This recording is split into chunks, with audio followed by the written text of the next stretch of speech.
what I'm trying to do is take the essence of what the joy of the genre is for me and do it in a way that pipes that directly into the audience without feeding into nostalgia. And that means giving you a fresh experience. That means genuinely trying to do what they were doing back then. Not just say, didn't we all love this stuff back then, but trying to give you that experience of the joy of a good whodunit and the discovery of that. And that's going to mean giving you twists you haven't seen before, and that can be phrased as subverting expectations, but really to me, that's just storytelling.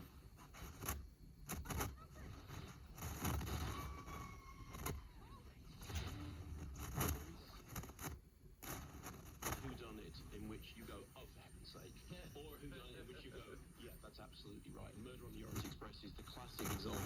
Of course, that's the right answer. What is it about a solution to whodunit? What do you have to get right?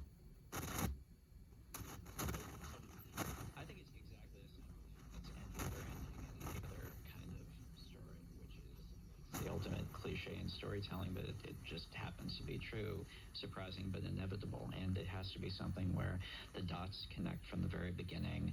And I think where audiences get rightfully pissed off is when it feels like something just was pulled out of the author's ass at the last minute or came out of left field.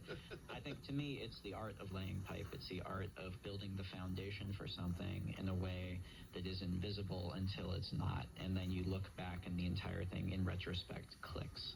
That's what's satisfying about a good whodunit solution, but ultimately that's what's satisfying about any dramatic ending, I think. So the joy of it is